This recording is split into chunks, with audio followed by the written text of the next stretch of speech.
Hello friends, അങ്ങനെ 2025 ജനുവരി മാസം കഴിഞ്ഞു. എത്ര പെട്ടെന്നാണല്ലോ ഒരു മാസം അങ്ങോട്ട് പോയത്.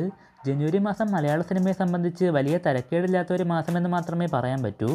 ആസിഫ് അലി, അനശ്വര രാജൻ എന്നിവരെ കേന്ദ്ര കഥാപാത്രമാക്കി ജോഫിൻ ടി ചാക്കോ സംവിധാനം ചെയ്ത രേഖാചിത്രം മാത്രമാണ് ക്ലീൻ ഹിറ്റ് സ്റ്റാറ്റസ് നേടിയിട്ടുള്ളത്. 8 കോടി ബഡ്ജറ്റിൽ വന്ന ചിത്രം കേരളത്തിൽ നിന്ന് 22 കോടിയും വേൾഡ് വൈഡായിട്ട് 53 കോടി രൂപയും നേടി വമ്പൻ വിജയമാണ് സ്വന്തമാക്കിയത്. ഐഡൻറ്റിറ്റി, എന്ന് സ്വന്തം പുണ്യാളൻ, പ്രാവിൻകൂട് ഷാപ്പ് ഇവയെല്ലാം തന്നെ ഫ്ലോപ്പും ഡിസാസ്റ്റർ വെർഡിക്റ്റുമാണ് സ്വന്തമാക്കിയിട്ടുള്ളത്. മമ്മൂക്കയുടെ ഡൊമിനിക് എന്ന ചിത്രം വേൾഡ് വൈഡായിട്ട് ഇതിനോടകം 17 കോടി രൂപയോളം സ്വന്തമാക്കിയിട്ടുണ്ട്. ബഡ്ജറ്റ് 15 കോടിക്ക് താഴെ എന്നൊക്കെ പറയുന്നുണ്ടെങ്കിലും ഇതുവരെ സിനിമയ്ക്ക് ഫ്ലോപ്പ് വെർഡിക്റ്റ് തന്നെയാണ് കിട്ടിയിട്ടുള്ളത്. കഴിഞ്ഞ ദിവസം ഇറങ്ങിയ ബേസിലിൻ്റെ പൊന്മാൻ എന്ന സിനിമയ്ക്ക് മികച്ച അഭിപ്രായം ലഭിച്ചെങ്കിലും കളക്ഷൻ കുറവാണ്. ചിത്രം ഹിറ്റാകുമോ ഇല്ലയോ എന്നൊക്കെ വരും ദിവസങ്ങളിലെ കളക്ഷനിൽ അറിയാം. അപ്പോൾ ജനുവരി റിലീസായെത്തിയ സിനിമകൾ നോക്കുമ്പോൾ രേഖാചിത്രം മാത്രമാണ് ഇതുവരെ ക്ലീൻ ഹിറ്റിലേക്ക് പോയിട്ടുള്ളത്. ഫെബ്രുവരി മാസം എന്തുകൊണ്ടും ജനുവരിയേക്കാൾ ബെറ്റർ ആകുമെന്ന് പ്രതീക്ഷിക്കാം.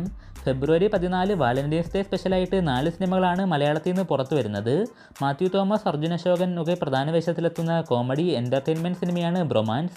സിനിമയുടെ ട്രെയിലറിന് നല്ല അഭിപ്രായം തന്നെയാണ് സ്വന്തമാക്കാൻ സാധിച്ചത്. അതുപോലെ ആൻ്റണി വർഗീസിൻ്റെ ദാവീദ് എന്ന ഇടിപ്പടവും റിലീസാകുന്നുണ്ട്. സജിൻ ഗോപു, അനശ്വര രാജനൊക്കെ പ്രധാന വേഷത്തിലെത്തുന്ന കോമഡി എൻ്റർടൈൻമെൻറ്റ് സിനിമയായ പൈങ്കിളിയും ഫെബ്രുവരി 14 തിയേറ്ററിലേക്ക് എത്തുക. മമ്മൂക്കയെ നായകനാക്കി ഡീൻ ഡെന്നീസ് ആദ്യമായി സംവിധാനം ചെയ്തൊരുക്കുന്ന ഗെയിം ത്രില്ലർ സിനിമയാണ് ബസൂക്ക. ചിത്രം ഫെബ്രുവരി 14 തന്നെ തിയേറ്ററിലേക്ക് എത്തുമെന്ന് കൺഫേം ആയിട്ടുണ്ട്. ട്രെയിലർ ഉടൻ ഉണ്ടാകും. ബസൂക്ക, ദാവീദ്, ബ്രൊമാൻസ്, പൈങ്കിളി എന്നീ 4 സിനിമകളാണ് ഫെബ്രുവരി 14 റിലീസാക്കാൻ പോകുന്നത്. നിങ്ങളിതിൽ ഏറ്റവും കൂടുതൽ കാത്തിരിക്കുന്ന സിനിമ ഏതാണെന്ന് താഴെ കമൻറ്റ് ചെയ്യുക.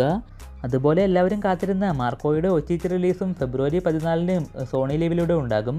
അപ്പോൾ നമുക്ക് മറ്റ് സിനിമകളുടെ അപ്ഡേറ്റുമായിട്ട് അടുത്ത വീഡിയോയിൽ കാണാം.